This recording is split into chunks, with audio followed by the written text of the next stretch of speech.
மத்திய சட்டத்துறை அமைச்சகம் தேர்தல் விதிமுறைகளை திருத்தி வெளியிட்டுள்ள அரசாணையை எதிர்த்து காங்கிரஸ் கட்சி உச்சநீதிமன்றத்தில் வழக்கு தொடுத்துள்ளது.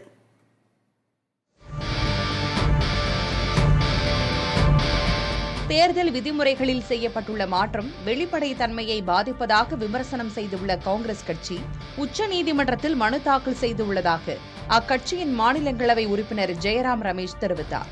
சர்ச்சைக்குரிய புதிய தேர்தல் விதிகள் ஜனநாயகத்தை சிதைப்பதாக அவர் குற்றம் சாட்டினார். கடந்த 9ஆம் தேதி பஞ்சாப் ஹரியானா உயர்நீதிமன்றம் பிறப்பித்த உத்தரவில் ஹரியானா தேர்தல் வாக்குப்பதிவு மைய வீடியோ காட்சிகளை மனுதாரரான முகமது பிராச்சா என்ற வழக்கறிஞருக்கு வழங்குமாறு கூறியிருந்தது. இதற்கு தேர்தல் ஆணையம் எதிர்ப்பு தெரிவித்த நிலையில் மனுதாரர் வேட்பாளர் இல்லை என்பதால் அவரிடம் கட்டணம் வசூலிக்கலாம் என்பது மட்டுமே ஒரே மாற்றம் என உயர்நீதிமன்றம் தெரிவித்தது. ஆகவே அந்த வாக்குச்சாவடியின் காணொலி பதிவுகளை மனுதாரர் முகமது பிராச்சாவுக்கு வழங்க தேர்தல் ஆணையம் உத்தரவிட்டது. இத்தகைய சூழலில் தேர்தல் விதிமுறை 93 திருத்தம் செய்து மத்திய சட்ட அமைச்சகம் உத்தரவு பிறப்பித்தது. விதியின் உட்பிரிவு 2A திருத்தப்பட்டதால் தேர்தல் தொடர்பான ஆவணங்கள் மற்றும் பிற ஆதாரங்கள் அனைத்தும் பொதுமக்களுக்கு அளிக்கப்பட வேண்டும் என்கிற நடைமுறையில் மாற்றம் செய்யப்பட்டுள்ளது.